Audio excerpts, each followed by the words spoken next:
Every year, thousands of bills are introduced in the United States Congress. Fewer than 4% typically become law. When most people hear that statistic, their reaction is frustration, gridlock, dysfunction, politicians failing to do their jobs. But here is what almost nobody tells you: that low passage rate is not a bug in the system. It is a feature. It was deliberately engineered that way. And if you genuinely want to understand how does Congress work for beginners, or if you have followed politics for years and still find Congress confusing, understanding why that number exists will change how you read every single political headline from this point forward.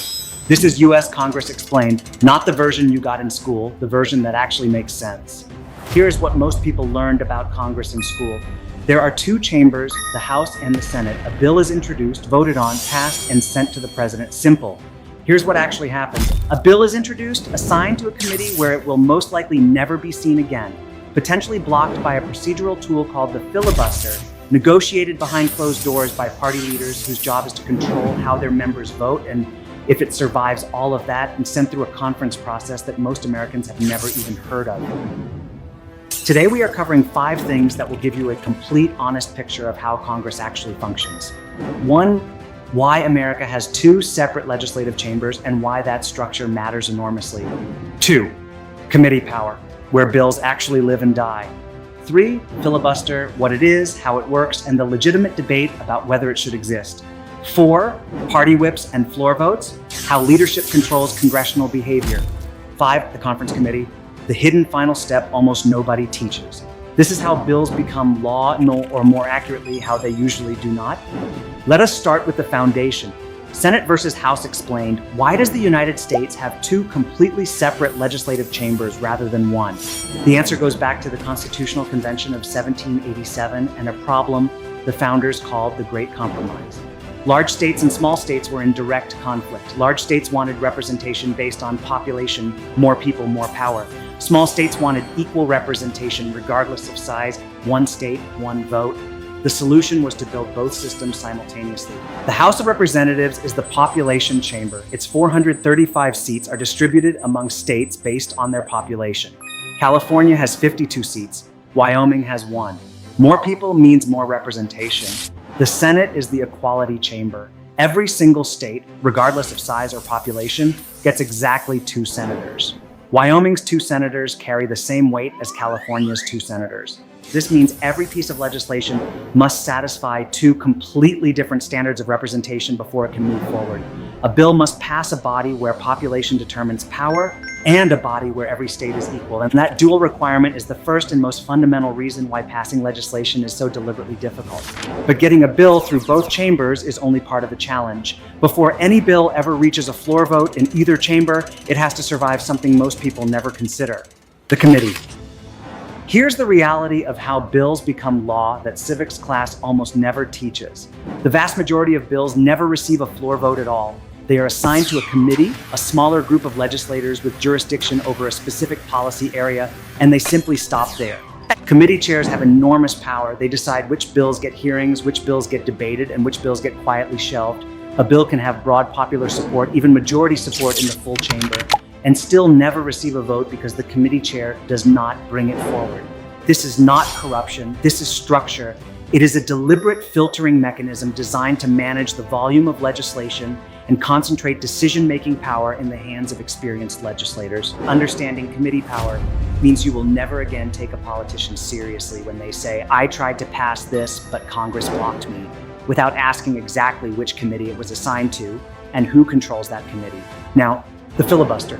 The filibuster is a Senate rule that allows any senator to extend debate on a bill indefinitely, effectively blocking a final vote unless 60 senators vote to end debate.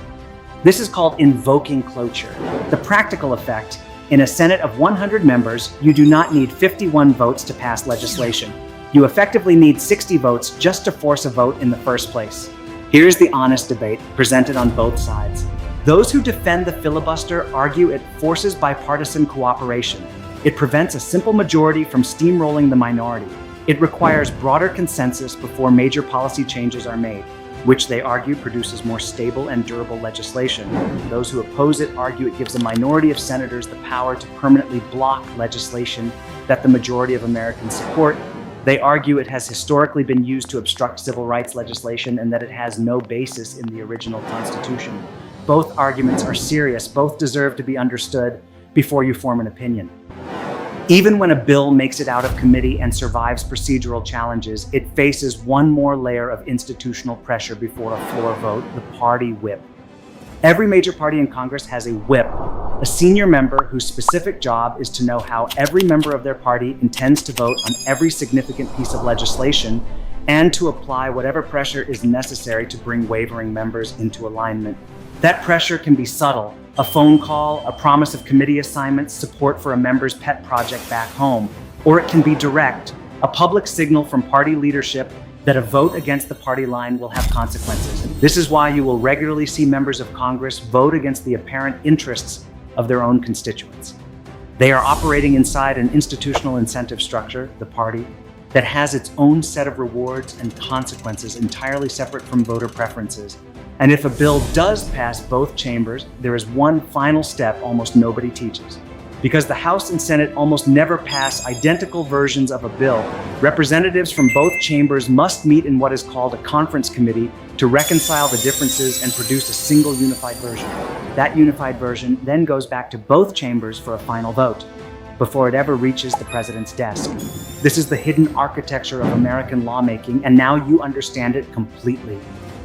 Here is the gentleman's verdict. Congress is not broken because politicians are incompetent. Congress functions exactly the way it was designed to function, as a system of deliberate friction built to make passing bad laws just as difficult as passing good ones. The committee structure, the bicameral requirement, the filibuster, the conference process, each layer was engineered to slow legislation down, force broader consensus, and prevent any single faction from moving too quickly.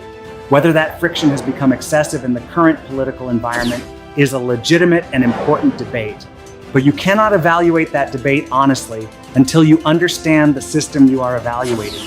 A man who understands how does Congress work for beginners, who understands the committee, the filibuster, the whip, and the conference process, will never be manipulated by a politician's convenient excuse about why their promises did not become policy.